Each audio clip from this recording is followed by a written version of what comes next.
Who is it?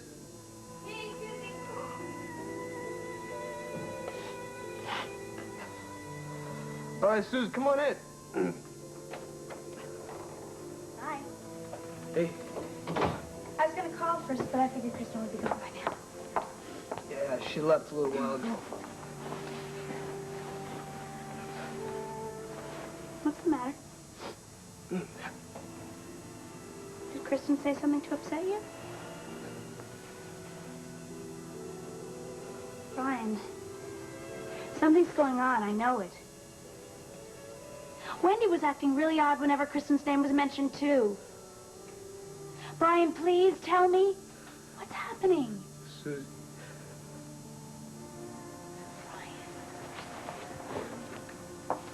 Brian, I love you. Remember? Come on, I can help.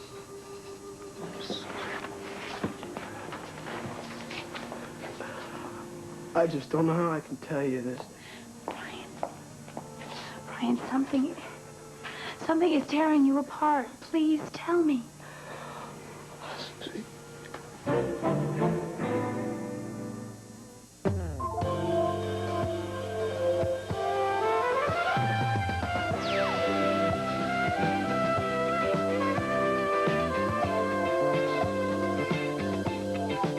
This is Search for Tomorrow.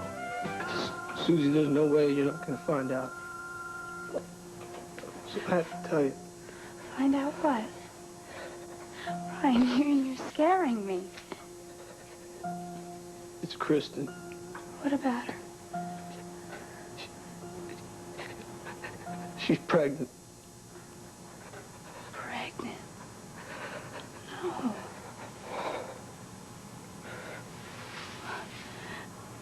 You're not telling me that you're the father. Yes, I am. No, it's not true. Susie, I'm sorry. You got to believe it. It is true. I keep thinking it's some kind of crazy dream, and then I'll wake up and it'll all be over. But it isn't. It's true, Susan. No, you and Kristen. She didn't mean a thing to me. Nothing, Susie. Oh, Brian. She doesn't. Susie, she doesn't. Let me tell you. No. Let me tell you what happened. No, I don't want to hear. Please, Susie, you gotta listen to me. No! Listen to me, Susie. Okay? It was all when I was blind. I pushed you away from me. I lied about how I felt about you. I drove you away. You started going out war, and I just couldn't take it, Susie. I just couldn't take it. I was so lonely for you, and I knew it was all my fault. Kristen came over here. She used to cheer me up. And have it. The night you went to New York, remember? I saw you before then. You were so beautiful. And I knew you were going to be with him. I couldn't.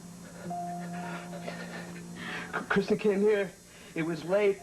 I don't know what happened, but it did, Susie. I don't know why.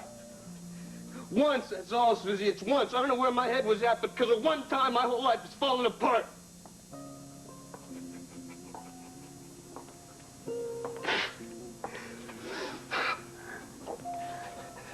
Susie. We had put it all back together, Brian. Everything was going to be perfect again. You promised me there would be no more lies. They weren't. I didn't lie to you. How can you say that? Yes, there were. You told me. No, you swore to me that there was nothing between you and Kristen, and you still loved me. It was all lies. No, it wasn't, Susie. She didn't mean a thing to me. She didn't. Susie. No. No. I never stopped loving you, baby.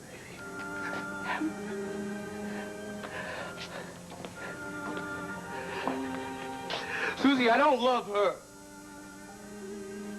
All right? She doesn't mean a thing to me. Please believe me, Susie. Please. It wasn't anything for her either, Susie. It was nothing important. Come on, Susie.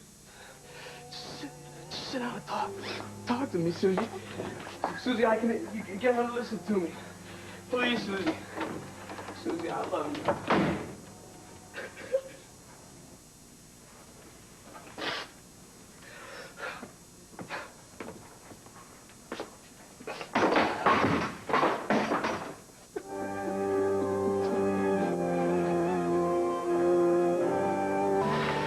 What happens if I put all these wretched letters back? You get to draw new ones. Oh, well, that's the best news I've had all day. And lose your turn. What?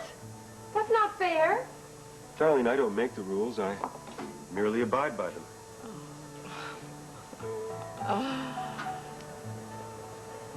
Wait a minute.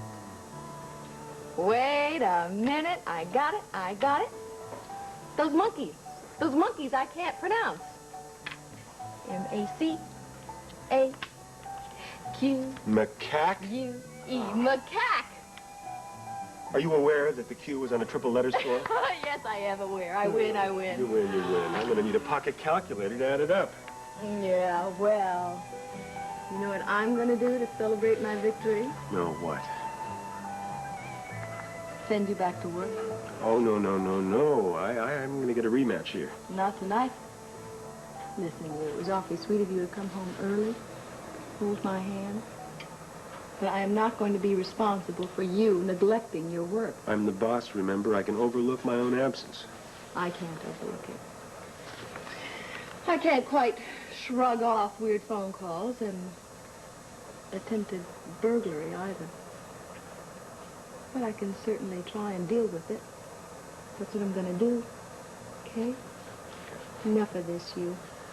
Come on, my darling husband. You are going back to work. Not fair. Now, look, you took off work the other night to take me out to dinner. I don't want that to happen again. Oh, I bet Aja doesn't approve of you playing hooky. Aja doesn't approve of anything that interferes with work, Well, including sleep. Oh, well, you better get going. Have I told you lately how much I love you? Shall I round it off to the nearest minute? No, let's start at 0. I love you.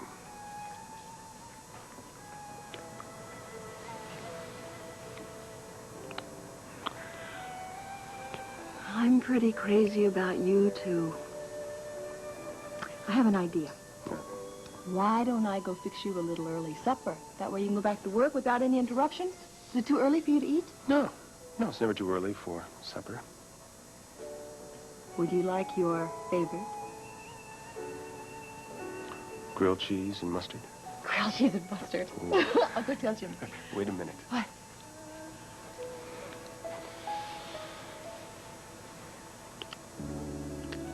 Thanks. I really do need to go to work this evening. It was nice of you to give me an excuse to sneak out. I also want to tell you how proud I am of you.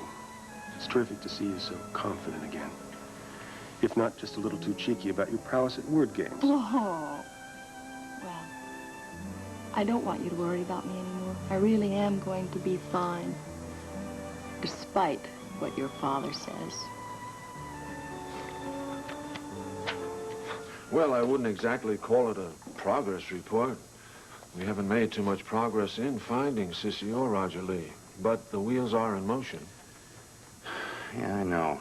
I'll tell you the truth, Rusty, I didn't exactly expect to come walking in here and find Roger Lee and Sissy sitting over there waiting for me, but Aja mentioned that you were going to be here, so I just thought I'd touch base with you. Well, I'm glad you did, because the people who are checking this out, they really don't consider it one of their harder cases. I gave them all the details of Sissy's hometown, a complete description of her and the baby. Well, I hate to sound pessimistic about this whole thing, but, you know, Rusty, I had some pretty darn good private detectives working on this before, and they checked every lead between here and Lubbock, Texas, and they didn't find anything. Well, I'm sure they did the best job that they could. But I feel certain that if they can be found, the people I have working on it, they'll find them. Okay, I hope that they won't hesitate to call me if they need some sort of information. They won't. Listen, I really appreciate what you're doing. Thank you very much. Hey, what's family for? Listen, I think I am going to call it a night on that note. Aja, you putting in a little overtime tonight? Alas. Yeah, huh? Why is it sometimes I get the feeling that instead of being paid money, you'd prefer to be paid in extra work? Am I right?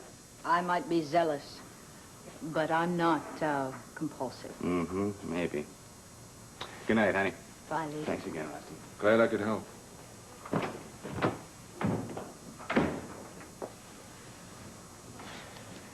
And here we see personality A of Rusty Centel. I beg your pardon? A very generous, caring man who happily donates his time and resources in helping others. This is the man I've known all my life. My Barrett. I'm glad you see me that way. But I'm dying to know what this personality B is like. Ruthless. You understand that for most of my life, ruthlessness was the trait I needed most to stay alive. Rusty, I understand that only too well. But you haven't exactly parachuted into Henderson to save the partisans. Ruthlessness isn't necessary to ensure survival here. That depends on how you look at it. Rusty, I know that Liza does not live up to your standards, but then very few people do. I hardly think that your dislike of her justifies drastic measures. Drastic measures? I don't know what you're talking about. You understand very well what I'm talking about. I'm afraid I don't. Drastic measures is too imprecise. And surprising, too, coming from the lips of a PhD. Don't evade me, Rusty. You understand perfectly. You know, Rusty, if I felt that your feelings toward Liza came from, I don't know, an emotional source, anger, jealousy, rage, anything, I could understand it, but it doesn't. Your actions towards her are completely impersonal. And that makes it very obvious that you have other motives for your actions. Someday, when the time is right, you and I will have a long,